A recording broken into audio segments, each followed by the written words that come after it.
வணக்கம். நான் உங்கள் ஜீவா. இன்றைய சடுகுடு டுடேவில் நாம் காண இருப்பது திரைப்பட நடிகர், தமிழ்நாடு வெற்றி கழகத்தினுடைய தலைவராக இன்றைக்கு மாறியிருக்கக்கூடிய திரு விஜய் அவர்கள் இந்த நாடாளுமன்ற தேர்தலில் யாருக்கு குரல் கொடுக்கப் போகிறார் என்பது பற்றி தான் நாம் இன்றைக்கு பார்க்க இருக்கின்றோம். வாய்ஸ் ஆஃப் விஜய் என்ற தலைப்பில் இன்றைய நமது சடுகுடு டுடேவில் நமது வீடியோவை இங்கே தயார் செய்திருக்கின்றோம். நமது சேனலுக்கு நீங்கள் புதியவரெனில் நமது சேனலை சப்ஸ்கிரைப் செய்யுமாறு அன்போடு கேட்டுக்கொள்கின்றேன். நண்பர்களே, 2024ஆம் ஆண்டு நடிகர் திரு விஜய் அவர்கள் ஒரு அரசியல் கட்சியை துவக்கி இருக்கிறார். தமிழ்நாடு வெற்றி கழகம் என்ற பெயரில் தேர்தல் ஆணையத்தில் தனது கட்சியை முறைப்படி பதிவு செய்து தேர்தல் ஆணையத்தில் அங்கீகரிக்கப்பட்ட ஒரு கட்சியாக இன்றைக்கு மாறியிருக்கிறது.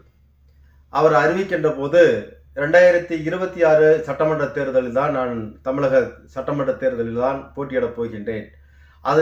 அதில் வரை எனது கட்சியை பலப்படுத்துவதற்காக கீழ்மட்டத்திலிருந்து அணிகளை அமைப்பதற்கான வேலைகளை செய்து கொண்டிருக்கிறேன் என்று அறிவிப்பையும் செய்திருக்கின்றார்.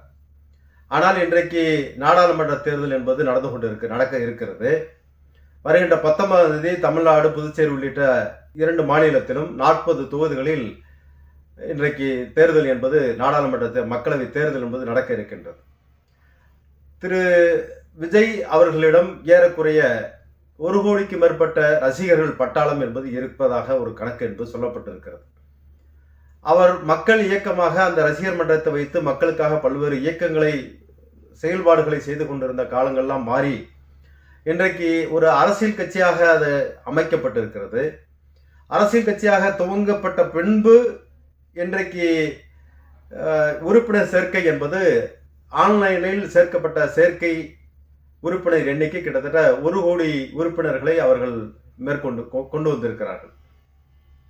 இன்றைக்கு அவர்களுடைய கணக்கின் பிரகாரம் ஒரு 2 கோடி உறுப்பினர்களை தமிழ்நாட்டில் பெற வேண்டும் என்ற லட்சியத்தோடு 2 ஆண்டுகள் பயணத்திற்கான திட்டங்களை வைத்திருக்கின்ற போது அவர்களுக்கு இப்பொழுது 1 கோடி கட்சி உறுப்பினர்களாக பதிவு செய்யப்பட்டிருக்கிறார்கள். இப்படிப்பட்ட 1 கோடி கட்சி உறுப்பினர்கள், ஏற்கனவே இருக்கக்கூடிய அந்த ரசிகர் பட்டாளங்கள், இவர்களுக்கெல்லாம் இவர் என்ன அரசியலை சொல்லப் போகிறார், இந்த நாடாளுமன்ற தேர்தலில் யாருக்கு வாக்களிக்க சொல்லப் போகிறார் என்பதை பற்றி தான் இன்றைக்கு நாம் இந்த காணொலியில் பார்த்து கொண்டு இருக்கிறோம்.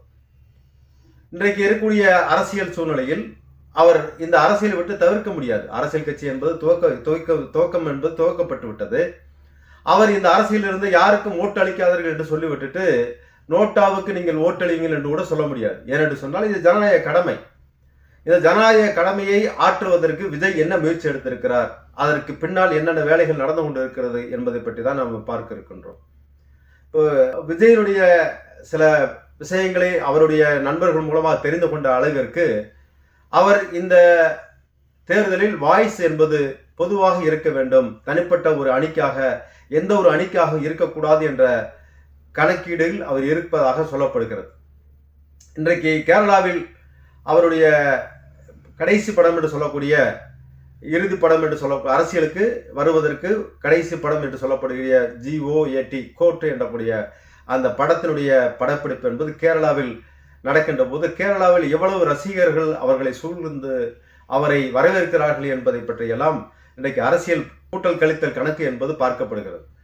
இன்றைக்கு ஏறக்குறைய தமிழ்நாட்டில் மட்டும் 1 கோடி ரசிகர்கள் அல்லது 1 கோடி கட்சி உறுப்பினர்கள் கொண்டிருக்கக்கூடிய ஒரு கட்சியாக இருக்கின்ற இந்த தமிழ்நாடு வெற்றி கழகம் என்ற கட்சி, விஜய் அவர்கள் பின்னாடி நிற்கின்ற இந்த ரசிகர்கள், இந்த தொண்டர்களுக்கு அவர் என்ன வழிகாட்டப் போகின்றார், இவர்களை யார் ஓட்டாக மாற்றப் போகிறார்கள் என்று சொன்னால் இந்த கணக்கை பார்த்தால் ஏறக்குறைய 1 கோடி வாக்காளர் என்று கணக்கில் எடுத்துக்கொண்டால் கூட ஒரு 20 லட்சம் அதில் வாக்களிக்க முடியாத நபர்களாக இருந்தாலும் கூட ஒரு 80 லட்சம் வாக்காளர்கள் அவர்கள் கையில் வைத்திருக்கிறார்கள் என்ற கணக்கு என்பது வருகிறது.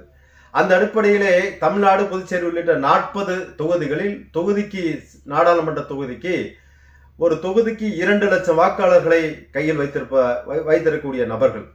இவர்கள் ஏதாவது ஒரு அரசியல் கட்சிக்கு போட்டாக வேண்டும் அல்லது நோட்டாவிற்கு போட முடியுமா? அப்படி ஒரு நோட்டாவிற்கு ஒரு நாடாளுமன்ற தொகுதியில் 2 லட்சம் வாக்காளர்கள் வாக்களிக்கிறார்கள் என்றால் அது இந்தியாவில் மிகப்பெரிய ஒரு புரட்சியை உண்டாக்குகின்ற நிலைமை என்பது ஏற்பட்டுவிடும்.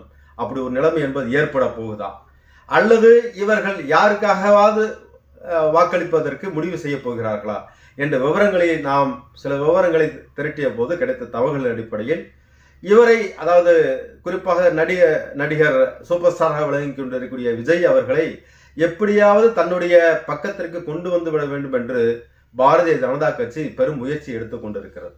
ஏனென்று சொன்னால் தமிழ்நாட்டில் அவர்களுக்கு அதாவது பாரதிய ஜனதா கட்சியினுடைய கூட்டணிக்கு பெரிய அளவிற்கு வெற்றி என்பது கிடைக்கப் போவதில்லை.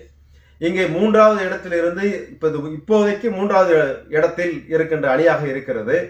அவர்கள் அதை தாண்டி முதலிடத்துக்கு அல்லது 2வது இடத்திற்கு வர வேண்டும் என்றால் அந்த 2வது இடத்தை அதிமுகவிடமிருந்து பறிக்க வேண்டும் என்றால் விஜயினுடைய ஆதரவு தேவை என்ற நிலைமை என்பது பாரதிய ஜனதா கட்சிக்கு இருக்கிறது. அந்த அடிப்படையில் பாரதிய ஜனதா கட்சியுடைய மத்திய தலைமை அவருக்கு சில தூதுகள் சொல்லப்பட்டு அவரிடம் சில கட்ட பேச்சுவார்த்தைகள் என்பதும் நடத்தப்பட்டதாக சொல்லப்படுகிறது. அந்த அடிப்படையில் அவர் அதற்கு ஒத்துக்கொள்ளவில்லை. அவர்கள் அதாவது பாரதிய ஜனதா கட்சிகள் சில வாக்குறுதிகள் கொடுக்கிறார்கள். 2026 சட்டமன்ற தேர்தலில் நீங்கள் முதலமைச்சர் வேட்பாளராக இங்கே தமிழ்நாட்டில் போட்டியிடுங்கள், நாங்கள் மத்தியில் ஆளுகின்ற அரசாக இருக்கும், அப்பொழுது நாங்கள் உங்களுக்கு உதவியாக இருக்கிறோம் என்று சொல்லாம் இன்றைக்கு சொல்லியிருக்கிறார்கள். ஆனால் விஜய்க்கு சில விஷயங்கள் அதில் மீது உடன்பாடு இல்லை. ஏனென்று சொன்னால் அவர் முதல்வர் வேட்பாளராக ஆக வேண்டும் என்பதில் மாற்று கருத்து இல்லை. ஆனால் பாரதிய ஜனதா கட்சியுடைய கொள்கைகளில் சில விஷயங்களில் அவருக்கு முரண்பாடு இருக்கிறது. குறிப்பாக குடியுரிமை திருத்த சட்டத்தில் அவருக்கு உடன்பாடு இல்லை.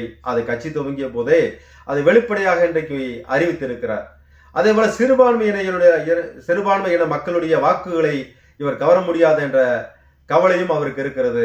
இப்படிப்பட்ட சூழ்நிலையில் இவர்களுக்கு அதாவது பாரதிய ஜனதா கட்சிக்கு வாக்களிக்க நாம் குரல் கொடுத்தால் அந்த குரல் இன்றைக்கு தமிழகத்தில் ஈடுபடாமல் போய்விடும் என்ற பயமும் விஜய்க்கு ஏற்பட்டிருக்கிறது.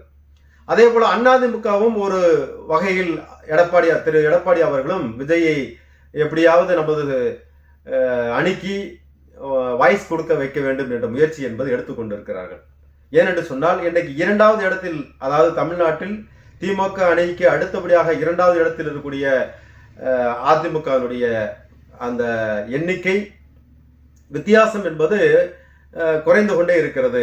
இப்படிப்பட்ட சூழலில் தொகுதிக்கு 2 லட்சம் அதாவது ஒரு நாடாளுமன்ற தொகுதிக்கு 2 லட்சம் வாக்காளர்களை கொண்டிருக்கக்கூடிய விஜயினுடைய ஓட்டுகளை நாம் அதாவது தமிழ்நாடு வெற்றி கழகத்துடைய வாக்குகளை நாம் பெற்றுவிட்டால் நாம் சில இடங்களில் திமுகவுக்கு போட்டியாக அல்லது சில இடங்களில் நாம் வெற்றி பெற முடியும் என்ற கணக்கை துவக்கி இந்த கணக்கின் அடிப்படையில் அதிமுகவும் சில தூதுகளை திரு விஜய் அவர்களுக்கு அனுப்பியிருக்கிறார்கள். நீங்கள் வருகின்ற சட்டமன்ற தேர்தலில் எங்களோடு போட்டியிட முடியும், அப்படி போட்டியிடுகின்ற போது உங்களுக்கு துணை முதலமைச்சர் சில மந்திரி பதவிகளை தருவதற்கும் நாங்கள் உத்தரவாதம் தருகிறோம் என்றெல்லாம் விஜயிடம் சில ஆசை வார்த்தைகளை சொல்லியிருக்கிறார்கள்.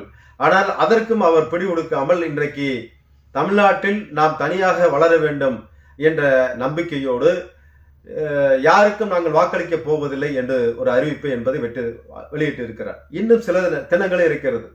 குறிப்பாக 19ஆம் தேதி என்பது நெருங்கி வந்து விட்டது. ஆனால் ஜனநாயக கடமை